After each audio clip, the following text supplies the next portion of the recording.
क्या आप अपने बिजनेस के लिए होम डिलीवरी की फीचर शुरू करना चाहते हैं पर आपको पता नहीं है कि कैसे शुरुआत करें, क्या क्या स्टेप्स हैं? तो ये वीडियो ज़रूर देखिएगा।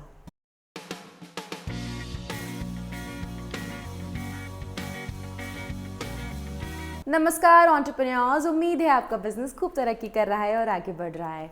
मैं हूं वर्तिका सिंघल और बी फॉर बिजनेस चैनल के इस नए वीडियो में बहुत बहुत स्वागत है आपका। आज का जो वीडियो है वो इस टॉपिक पर है कि अगर आपका बिजनेस है, आप की दुकान है और आप चाहते हैं कि आपको होम डिलीवरी शुरू करनी है अपने कस्टमर्स के लिए, पर आपको समझ नहीं आ रहा कि शुरुआत कैसे करनी है। इतना सब कुछ करना होता है, वो पूरा इंफ्रास्ट्रक्चर कैसे खड़ा करें, क्या चीज़ पहले करनी है, क्या चीज़ बाद में करनी है। तो ये वीडियो आप पूरी लास्ट तक देखना और आपको मैं स्टेप बाय स्टेप आपको आज बताऊंगी कि आप ये कैसे कर सकते हैं। तो आपको ज़्यादा वक्त नहीं लूँगी बिल्कुल भी बाकी चीज़ों में, और जल्दी से एकदम शुरुआत करते हैं। मैं आपको स्टेप बाय स्टेप इस बोर्ड पर लिख कर बताऊँगी कि आपको अगर हम होम डिलीवरी शुरू करनी है तो आप कैसे कर सकते हैं। चलिए शुरुआत करते हैं फिर। तो जो सबसे पहला स्टेप आता है होम डिलीवरी के लिए, आपको ये डिसाइड करना है कि आपको अपनी लोकेशन क्या क्या रखनी है होम डिलीवरी के लिए। तो मान लीजिए आप किसी एक शहर में हैं, आपको होम डिलीवरी शुरू करनी है। अब उसके लिए अब हो सकता है कि आप सिर्फ 2 किलोमीटर के रेडियस तक ही आप अपना होम डिलीवरी करना चाहते हैं, या आप चाहते हैं कि आप पूरा शहर आपको कवर करना है। तो आपको ये डिसाइड करना है कि आपको किस चीज़ से शुरुआत करनी है, कि आपको छोटे से शुरुआत करनी है, बड़े से शुरुआत करनी है। मेरी रिकमेंडेशन ये है कि आप अपने छोटे से शुरुआत कीजिए ताकि आप समझ पाएँ क्या लॉजिस्टिक्स है, कितना टाइम जाता है, क्या चीज़ें हैं। जब एक बार ये हो जाए उसके बाद फिर आप अपने पूरे शहर की ओर मुड़िए। जब आपने एक बार ये लोकेशन डिसाइड कर ली, अब लोकेशन डिसाइड करने के बाद आप उस लोकेशन में देखिए कि लोकल गवर्नमेंट के कुछ अगर परमिट्स अगर आपको चाहिए, रेगुलेशन, कोई लाइसेंसेस, क्योंकि जब होम डिलीवरी की बात आती है कई जगह पे आपको कुछ लीगल चीज़ें की ज़रूरत होती है, परमिट्स की ज़रूरत होती है, लाइसेंसेस की ज़रूरत होती है, और कहीं कहीं पे नहीं होता है। वो बहुत ही ज़्यादा डिपेंड करता है शहर से शहर तक, और जो आपकी लोकल वहाँ पे जो गवर्नमेंट है, आप चाहे तो उनके ऑफिस में जाके पता कर सकते हैं, चाहे ऑनलाइन पता कर सकते हैं। ऑनलाइन भी हर शहर की वेबसाइट होती है तो आप वहाँ पता कर सकते हैं। उनका जो ऑफिस होता है आप वहाँ पर जाके पता कर सकते हैं। अगर आप किसी को जानते हैं, किसी नोन को, तो आप उनसे पूछ सकते हैं कि क्या लाइसेंसिंग की या किस चीज़ की ज़रूरत है। तीसरी चीज़ आती है कि आपको ई कॉमर्स प्लेटफॉर्म चूज़ करना है कि आप किसके थ्रू होम डिलीवरी करना चाहते हैं। अब देखिए, इसमें एक तरीका ये है कि आपने बोला कि मेरे को किसी ई कॉमर्स प्लेटफॉर्म पे जाना ही नहीं है, मैं सीधा लोगों को बोलूँगा कि मेरे को सीधा पेमेंट करो और मैं होम डिलीवरी करवा दूंगा। जैसे कि आपने देखा होगा बॉम्बे में होता है। बॉम्बे एक ऐसा शहर है, तो जेप्टो और होम डिलीवरी और अमेज़ॉन ये तो अभी आए हैं कुछ सालों से, लेकिन बॉम्बे में अगर आप देखेंगे शुरुआत से आपको अगर 10 रुपये की चीज़, आपको एक आइसक्रीम भी खानी है 10 रुपये की, वो आपको घर पर देखे जाता है विदाउट एक्स्ट्रा पैसा। तो वो उनका होम डिलीवरी कब से चल रहा है। बट ये बॉम्बे की बात है, स्पेसिफिकली बॉम्बे की बात मैं बता रही हूँ आपको। लेकिन आप चाहें तो ये डिसाइड कर सकते हैं कि आपको ऑनलाइन ऑर्डर प्रोसेस करवाकर कस्टमर से तब आपको होम डिलीवरी प्रोवाइड करवानी है। दूसरा है ये है कि आपको ऑनलाइन उनको कोई ऑर्डर नहीं डिलीवर करवाना है, माफ़ कीजिएगा, ऑनलाइन कोई ऑर्डर प्लेस नहीं करवाना है। बस आप ये चाहते हैं कि जैसे वो ऑर्डर करते आ रहे हैं वैसे ही ऑर्डर करें, बट मेरे को होम डिलीवरी का फैसिलिटी उनको प्रोवाइड करवानी है। जब आप एक बार डिसाइड कर लेंगे, तो अगर आप डिसाइड करते हैं कि आपको ऑनलाइन ऑर्डर प्लेस करवाना है ताकि आप सारी चीज़ें एक तरह डॉक्यूमेंट करके रख सके, सारे इन्फॉर्मेशन, सारे ऑर्डर, सारी चीज़ें, तो आपको एक ई कॉमर्स प्लेटफॉर्म चूज़ करना पड़ेगा जहाँ पर आप ये अपना डिलीवरी मैनेजमेंट और जो है पेमेंट और ये सारी चीज़ें, ऑनलाइन ऑर्डरिंग, ये सब ध्यान में रखेंगे। तो 2-3 ऑप्शंस हैं जो बहुत अच्छे हैं और स्पेशली इंडियन बिजनेसेस के हिसाब से बने हुए हैं। जैसे पहला है आपका शॉपिफाई है, शॉपिफाई पे आप कर सकते हैं, और उसके बाद आप चाहें तो अपना ज़ोहो पे कर सकते हैं। ज़ोहो पे करने के बाद उसके बाद आपके पास डिजिटल शोरूम है, डिजिटल शोरूम के बारे में मैं हमेशा बताती हूँ आपको। उसके बाद आपका व्यापार ऐप है।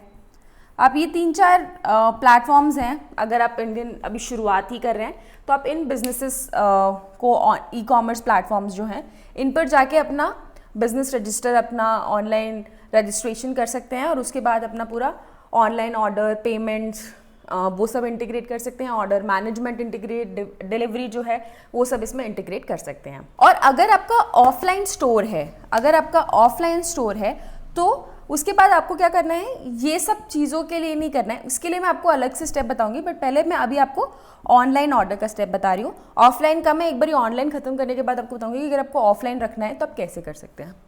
ठीक है, तो आई थिंक ये 3 इंपॉर्टेंट स्टेप्स आपके पूरे हो गए, आपने डिसाइड कर लिया क्या करना है। अब इसके बाद जो सबसे इम्पॉर्टेंट चीज़ आती है,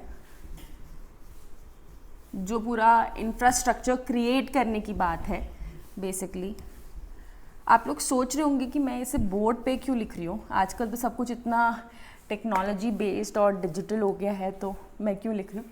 बट मुझे पेन और पेपर में बहुत ही पेन और पेपर वाली लड़की हूँ, मुझे पेन और पेपर से ही लिखना पसंद है सब कुछ।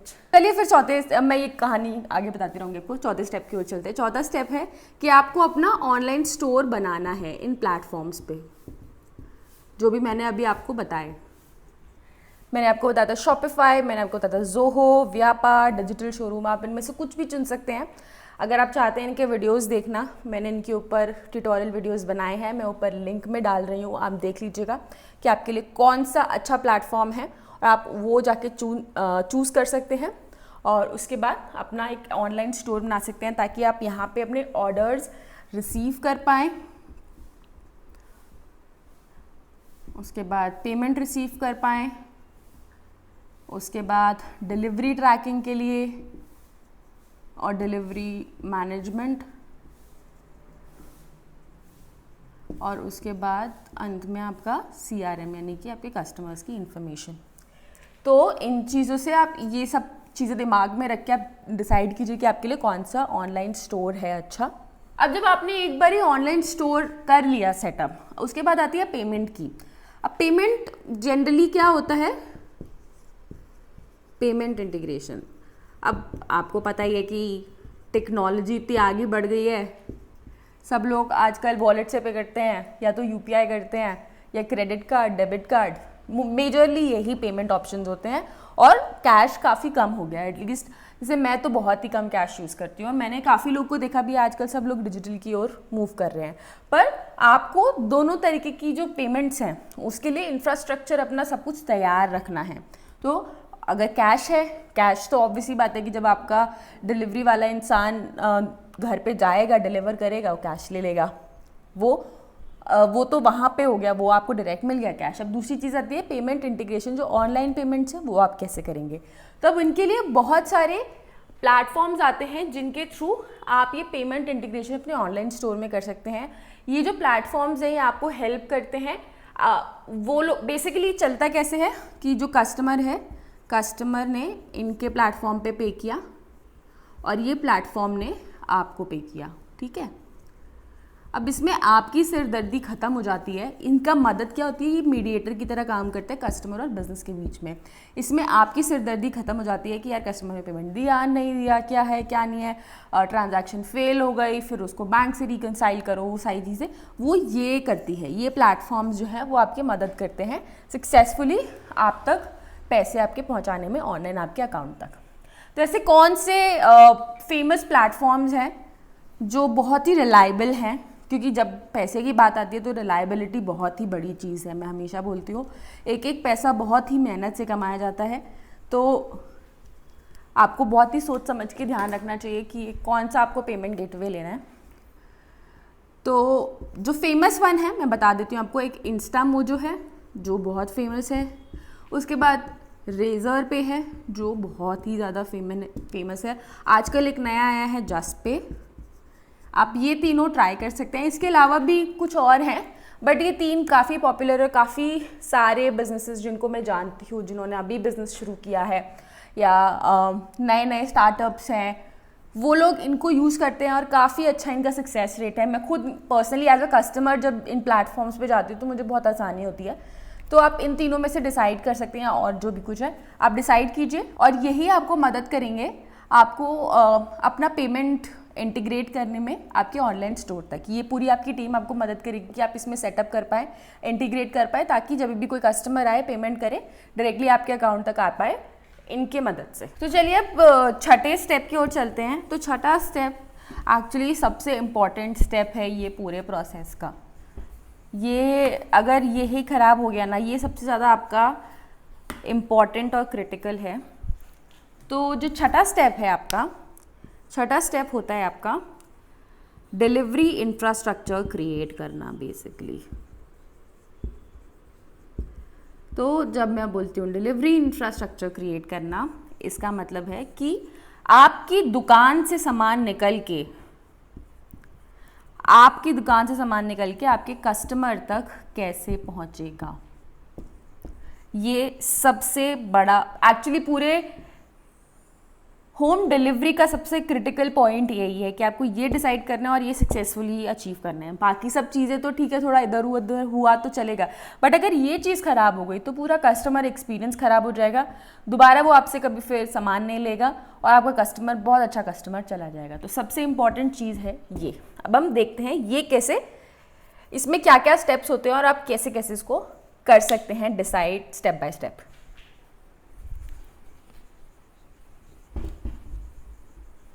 तो मैं आपको बता रही थी कि मैं बहुत ही पेन और पेपर वाली इंसान हूँ। मैं आज भी कुछ भी काम करती हूँ, लैपटॉप भले ही मेरे पास होता है, लेकिन मैं हमेशा पेन और डायरी लेकर बैठती हूँ, क्योंकि मुझे ना टाइप करने से ज़्यादा लिखने में मज़ा आता है पेन और पेपर। मुझे तो स्टेशनरी इतनी पसंद है, मैं स्टेशनरी हमेशा जहाँ भी मुझे दिखती है शॉप मैं तो खरीद ही लेती हूँ।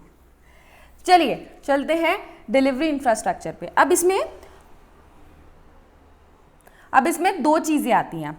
एक होता है कि आप इसको आउटसोर्स कर दें, डिलीवरी मैनेज वाली जो कंपनीज़ होती हैं उनको आप आउटसोर्स कर दें। एक होता है आप इसको इन हाउस रखें कि आप खुद ही मैनेज करेंगे इस चीज़ को, ठीक है।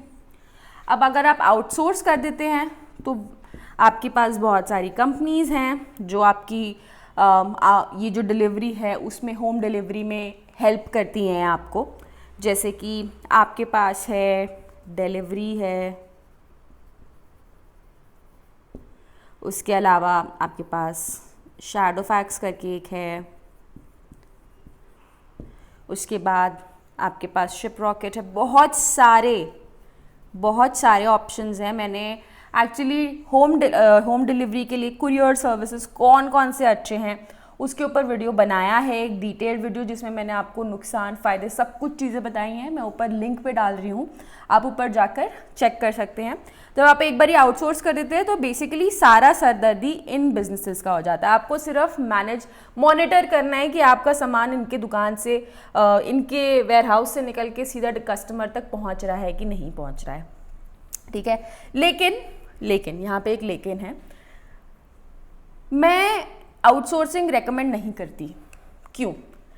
इसलिए क्योंकि जनरली क्या होता है, हमारे जो कस्टमर्स होते हैं उनको चाहिए उसी के दिन डिलीवरी। अगर मान लीजिए मेरा डिपार्टमेंटल स्टोर है, मेरा स्टेशनरी का शॉप है, मेरा स्वीट शॉप है, कोई भी किसी भी टाइप का बिजनेस है, हार्डवेयर बिजनेस है, एट्सेट्रा जो भी कुछ है, अब मुझे होम डिलीवरी करनी है। होम डिलीवरी के लिए अब उसे या तो 1 घंटे में चाहिए या मैक्सिमम वो बोलेगा कि शाम तक मुझे आप भिजवा दो मेरे घर पे, ठीक है। अब उसमें ये सारी जो कुरियर सर्विसेज हैं वो तो मदद करेंगी नहीं। तो मैं बोलती हूँ कि आप इन हाउस रखो, 2 रीजन्स की वजह से। पहला रीज़न तो आपका जो टर्न अराउंड टाइम होता है वो बड़ा फास्ट हो जाता है कि ये 1 दिन 2 दिन 3 दिन में जाएगा, बट ये आपका उसी दिन कुछ ही घंटों में पहुंच जाएगा। दूसरी चीज़, आपके पास पूरा कंट्रोल होता है सब चीज़ों का, डिलीवरी बॉय का, यहाँ का, वहाँ, जब तक आपके कस्टमर तक पहुंच रहे हर चीज़ का आपके पास कंट्रोल होता है। यहाँ पे आपके ऊपर कोई कंट्रोल नहीं है। यहाँ पे सब चीज़ें इनकी तरफ से मूव होंगी। अगर बाई चांस डिले हो गया, आप कस्टमर को बस यही बोल सकते हो कि डिले हो गया सर, आई एम सॉरी, मैं चेक कर रहा हूँ कैसे हुआ डिले, मैं आपको बताता हूँ। लेकिन आपके हाथ में कुछ नहीं है, आप उस टाइम पे कोई दूसरा डिलीवरी बॉय भेज के ही सामान अपना डिलीवर नहीं करा सकते अपने कस्टमर के पास। इसलिए मैं ये अभी रेकमेंड नहीं करती हूँ, एटलीस्ट स्मॉल बिजनेसेस के लिए और लोकल, जिसमें कस्टमर्स जो हैं उनको डिलीवरी विद इन 1 डे चाहिए या विद इन आवर्स चाहिए, उसमें आउटसोर्सिंग करना मेरे हिसाब से फीजिबल नहीं होता। मैं हमेशा इन हाउस रेकमेंड करती हूँ। इसमें मेहनत थोड़ी ज़्यादा होती है, इनिशियल आपको मेहनत करनी होती है थोड़ी ज़्यादा, बट एक बारी जगह अगर आपका हो गया, आपने पूरा खुद टीम बना ली, अपनी पूरा प्रोसेस सेट कर लिया, फिर उसके बाद इसको तोड़ना बहुत मुश्किल है। इसमें बहुत कम गलतियाँ होती हैं और कस्टमर ज़्यादा खुश रहते हैं।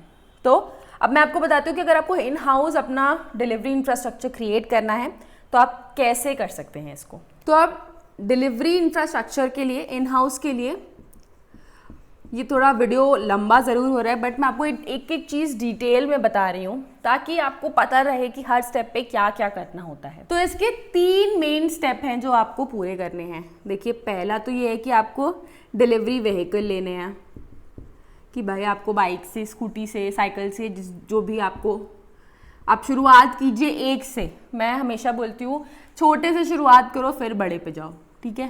तो एक से शुरुआत कीजिए, एक स्कूटर मंगा लो, एक डिलीवरी बॉय हायर कर लो, एक एक चीज़ों से करो शुरू, ठीक है। अब आपने एक डिलीवरी व्हीकल, आपको ये डिसाइड करना है, उसके बाद आपको डिलीवरी बॉय हायर करना है। आप चाहें तो जो आपका दुकान का स्टाफ है उनमें से किसी के साथ शुरुआत कर सकते हैं, चाहे तो एक नया ला सकते हैं जो ये चीज़ें करने में अच्छा हो। तीसरी स्टेप आती है कि आपने डिलीवरी एरिया की, ये इंसान, तो अभी मैं एक के हिसाब से करेंगे तो वो तो उसको तो सब जगह करना पड़ेगा, बट जब अगर आपके 5 हो गए, मान लीजिए 5 आपके डिलीवरी बॉयज़ हैं, 5 आपके व्हीकल हैं, तो आप उन 5 को बोलोगे कि जो एक है उसका ये वाला एरिया है, ये जो दूसरा है उसका ये वाला एरिया है, तीसरे वाले का ये वाला एरिया, चौथे वाले का ये। तो हर एक के पास अपना अपना डेजिग्नेटेड डिलीवरी एरिया होगा, ताकि आपको जब भी जहाँ पर भी डिलीवरी भेजनी हो, आपके पास उस चीज़ के लिए डिलीवरी बॉय रेडी है, आपको जब भी सामान भेजना है। तो इस तरीके से आप इन हाउस अपना शुरुआत, तो देखो शुरू में ना इन चीज़ों में टाइम लगता है सेट होने में, प्रोसेस। हो सकता है आपने अपने कस्टमर को आधा घंटा बोला हो लेकिन डिलीवरी बॉय आपकी दुकान में आपकी मदद कर रहे हैं तो पहुंच ही नहीं पाया, बट आपको ये प्रोसेस स्ट्रीमलाइन करना है। वो धीरे धीरे ही होता है, हर कोई धीरे धीरे करके सीखता है और हर बिजनेस की अपनी अलग डायनामिक्स होती है, सिचुएशन होती है। तो मैं ये नहीं कह सकती कि एक चीज़ बोल के कि वो जनरलाइज कर लो आप अपने बिजनेस में।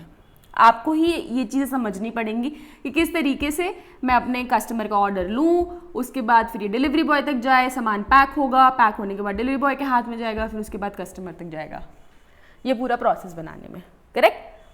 अब ये हो गया इन हाउस, पूरा आपने डिलीवरी इंफ्रास्ट्रक्चर तैयार कर लिया, करेक्ट। अब जो नेक्स्ट स्टेप आता है वो आता है एक्चुअली डिलीवरी के लिए। जब आपको सामान भेजना है, सामान भेजने में ऑफकोर्स अब ऐसे तो नहीं है कि किसी ने मांगा मेरे को भैया 1 किलो आटा दे दो और आपने 1 किलो आटा ऐसे ही उसके हाथ में, डिलीवरी बॉय के हाथ में थमा दिया।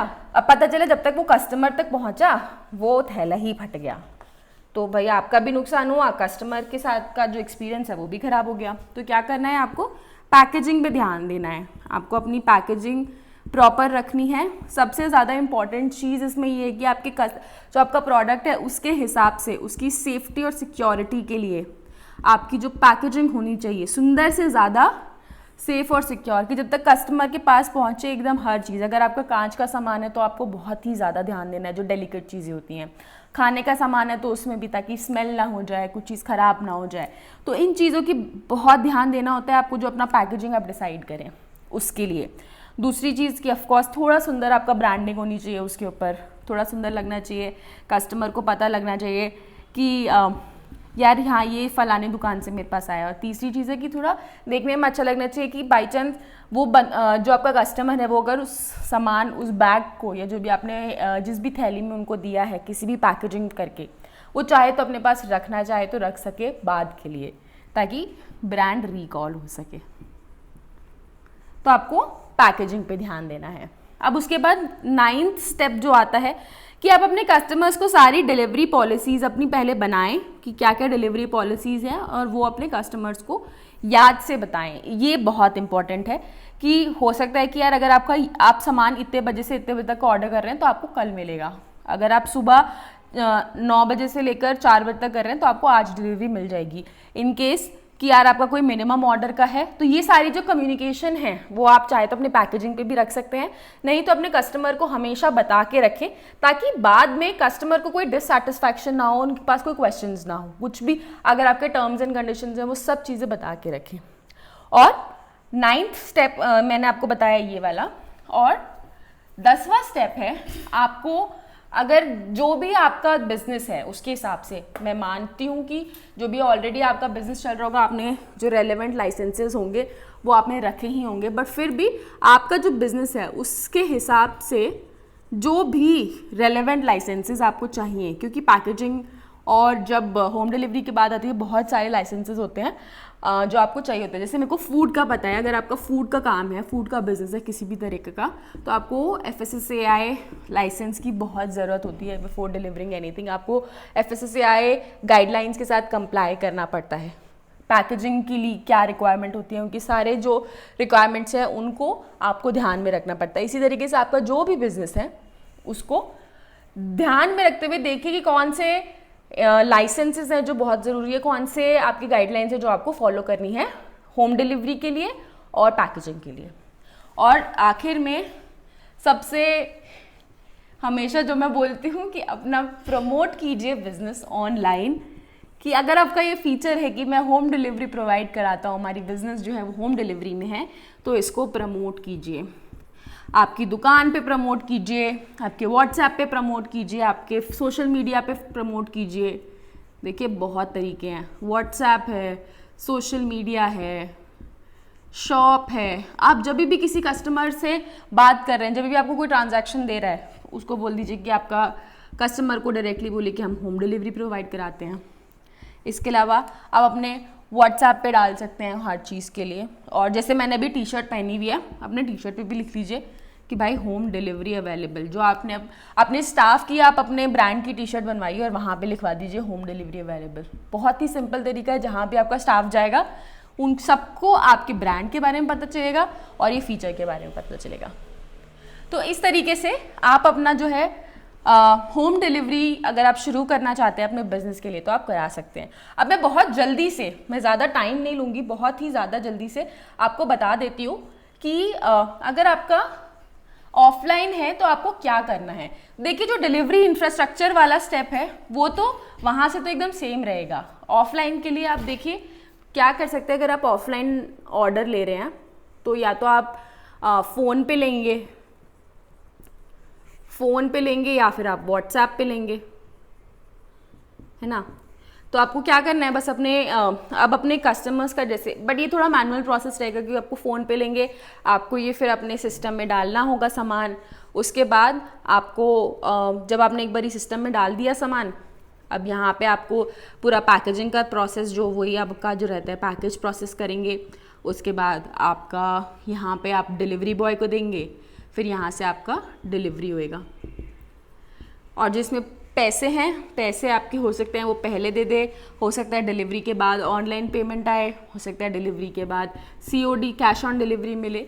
तो ये चीज़ें आपको मैनुअली मैनेज करनी पड़ती है, इसलिए मैं थोड़ा ऑफलाइन से बचती हूँ, मैं कम रेकमेंड करती हूँ। बट ऑफकोर्स आप ये देख सकते हैं, शुरुआत अगर आपको करनी है कर सकते हैं, बट मेरा प्रेफरेंस हमेशा रहता है कि आप अपना ऑनलाइन स्टोर सेटअप करें ताकि सारी चीज़ें बहुत अच्छे से स्ट्रीमलाइन हो जाए। तो उम्मीद है एंटरप्रेन्योर्स आपको ये जो मेरी स्टेप बाय स्टेप गाइड थी आपको समझ आई होगी, अच्छी लगी होगी और इसने आपको मदद की होगी कि अगर आपको अपना होम डिलीवरी सेटअप करना है अपने बिजनेस के लिए, ये फीचर आप कैसे स्टेप कर सकते हैं और क्या क्या चीज़ें इसमें आपको रिक्वायरमेंट होंगी और क्या क्या आपको किस चीज़ पे, किस स्टेप पे क्या चीज़ का ध्यान देना है। अगर आपको मेरा वीडियो पसंद आया तो किसी एक दोस्त, रिश्तेदार, जाने पहचाने वाले जिसको भी इस वीडियो से मदद हो उसके साथ ज़रूर शेयर कीजिएगा। आपके कोई सवाल है, कोई सजेशंस, फीडबैक, कुछ भी आप मुझे लिख सकते हैं मेरी ईमेल आईडी पे vartak@bforbusiness.info पर, या आप मेरे कमेंट्स में भी डाल सकते हैं या मेरे सोशल मीडिया हैंडल्स पर भी डाल सकते हैं। अगर आप चाहते हैं कोई स्पेसिफिक टॉपिक जिसके ऊपर आप वीडियो या जिसके ऊपर आप जानकारी जानना चाहते हैं तो प्लीज़ मुझे ज़रूर से बताइएगा, मैं उस पर वीडियो ज़रूर बनाऊंगी। तो मैं मिलूंगी आपसे अगले वीडियो में कुछ नई जानकारी, कुछ नई इन्फॉर्मेशन के साथ। तब तक आप बी फॉर बिजनेस चैनल से जुड़े रहिए, बाकी वीडियोस देखते रहिए और अपना बिजनेस ऐसे ही ऑनलाइन ग्रो करते रहिए। Let's G for grow with B for business. नमस्ते।